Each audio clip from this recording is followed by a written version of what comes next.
Bonjour tout le monde, je suis Benjamin Clément, je suis ingénieur docteur à l'INRIA de Bordeaux et donc je travaille dans l'équipe Flowers et je vais vous présenter mon travail sur la personnalisation de séquences pédagogiques à l'aide d'apprentissage automatique ou de machine learning. Donc d'abord, je vais vous présenter un petit peu le contexte, qu'est-ce qu'on fait dans l'équipe Flowers, d'où viennent nos modèles d'apprentissage automatique. Et après, je vais vous expliquer comment est-ce qu'on a adapté ces modèles pour adapter des activités pédagogiques. Ainsi, je vais vous présenter l'architecture un peu de l'algorithme, et après, je vous donnerai un exemple d'application qui est le projet KitLearn.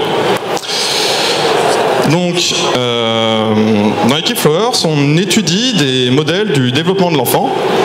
Et à partir de ces modèles, on va essayer de créer des modèles d'apprentissage. Et on est particulièrement intéressé par les modèles d'apprentissage intrinsèquement motivés. Donc, qu'est-ce qui fait que les enfants sont motivés pour faire des choses, pour apprendre des choses? Et c'est en général, enfin, il y a une des particularités, c'est que les enfants aiment apprendre les choses dans lesquelles ils progressent. Donc, pour avoir ce genre de modèle, il faut une manière d'évaluer le progrès des enfants. Et ensuite, on a pu construire des modèles d'apprentissage et de curiosité artificielle. On a testé ces modèles dans des âges artificiels et des robots, et on a vu que ça marchait très bien, par exemple, pour que les robots apprennent à explorer et à exploiter leur espace sensorimoteur, donc apprendre à bouger leurs bras, et leurs jambes, etc. Et on s'est dit, est-ce qu'on peut utiliser ces modèles pour l'enseignement ? Donc, pour pouvoir utiliser ces modèles pour l'enseignement, qu'est-ce qu'on doit faire en premier? Et bien, en premier, on doit se dire, qu'est-ce qu'une activité pédagogique pour nous, en tant qu'expert en intelligence artificielle? Comment est-ce qu'on travaille avec des activités pédagogiques? Donc, on va devoir définir ce qu'est un espace d'activité et des familles d'exercices. Donc, on a proposé un formalisme pour ça, où une activité pédagogique, en fait, va être définie par différentes dimensions. Donc, par exemple, le type d'activité, qui va se décliner ensuite avec différentes valeurs. Donc, en prenant un exemple simple, en type d'activité, on va avoir addition, soustraction, multiplication. Et après ça, on va voir des niveaux de difficulté pour chacun des types d'activités. Et enfin, on peut, par exemple, avoir une modalité pour savoir comment est-ce qu'on présente l'activité, soit avec des chiffres, soit avec du symbolisme ou des choses comme ça. Et donc, une activité, ça va être une combinaison particulière de différentes valeurs. Donc, par exemple, on va avoir une addition de niveau 2 avec une représentation symbolique. Et donc, ça va générer une famille d'exercices. Donc tous les exercices, par exemple, qui peuvent se présenter comme une addition avec des dizaines et avec une représentation symbolique, ça va former une famille d'exercices. Donc une fois qu'on a ce formalisme, la question est comment est-ce qu'on gère cet espace d'activité pour proposer des exercices adaptés aux apprenants en exploitant donc le programme d'apprentissage.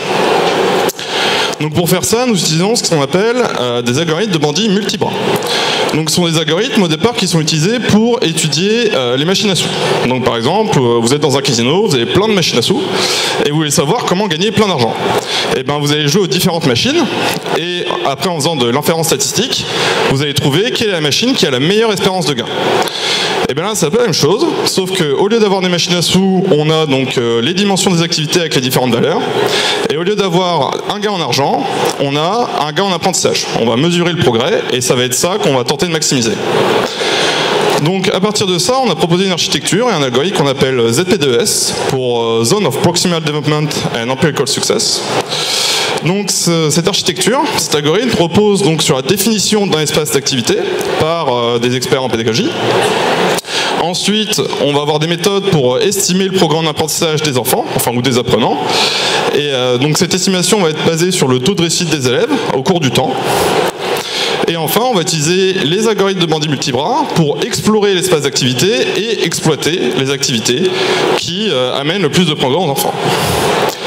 Donc, les différentes étapes de l'algorithme, ça va être donc, premièrement, dans l'espace d'activité, on va générer une activité. Pour ça, les valeurs vont être choisies en fonction de ce qu'on va appeler la qualité de la valeur, c'est-à-dire à quel point est-ce qu'elle semble pertinente pour faire progresser l'élève. Et donc, cette qualité dépend du programme d'apprentissage. Ensuite, on récupère la réponse de l'apprenant à l'activité qu'on allait proposer. On calcule le nouveau programme d'apprentissage à partir des nouveaux résultats. Et on met à jour ensuite les valeurs choisies, la qualité des valeurs choisies. Donc par exemple, si on reprend l'exemple de tout à l'heure, imaginons au départ, on a donc l'addition, la soustraction et la multiplication, et on va avoir une qualité pour addition de 80% par rapport au reste. Donc c'est ce qui va avoir le plus de chances d'être proposé. Ensuite, on va choisir quel niveau, niveau 1, niveau 2, niveau 3. Donc imaginons le niveau 1, c'est celui qui a le plus d'importance. Et enfin, on va choisir la présentation, qui est un peu indépendante du reste, mais de la même manière. Donc une fois qu'on a ça, il y a un problème qui se pose.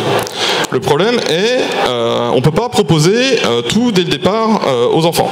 Puisque par exemple, si un enfant il maîtrise que le premier niveau de l'addition, mais qu'il ne maîtrise pas le niveau 6, et qu'on lui propose le niveau 6, ça va le frustrer, il ne va pas réussir, il peut être bloqué. Du coup, il va falloir qu'on intègre ce qu'on va appeler des règles pour pouvoir activer, désactiver, pour pouvoir vraiment manager la progression de l'élève en fonction de ce que les pédagogues nous auront dit. Et donc pour ça, on va utiliser une mécanique qu'on va appeler la zone de développement proximal. Et donc où l'idée, c'est que au départ, par exemple, va y avoir juste l'addition et le premier niveau de l'addition qui seront actifs. Alors que, par exemple, la présentation, si on considère qu'il n'y a pas de hiérarchie de niveau, tout va être actif dès le départ. Donc l'élève va faire des exercices de niveau 1, et au bout d'un moment, si jamais on se rend compte que il commence un peu à maîtriser bien le niveau 1, et donc son taux de réussite, par exemple, dépasse 50%, on va dire qu'on va activer le deuxième niveau. Et donc, on va comme ça étendre la zone des possibilités. Et après ça, si on se rend compte qu'il y a quelque chose qui est maîtrisé par l'élève, par exemple si on se rend compte qu'il maîtrise le niveau 1, et on va pouvoir le désactiver. Si on se rend compte que par exemple il a plus de 95% de réussite, on va se dire il apprend plus rien avec ça, du coup on va le désactiver. Donc voilà, à partir de ces mécaniques-là, on va pouvoir enrichir l'espace d'activité et permettre à l'algorithme d'être plus précis et d'être plus cohérent.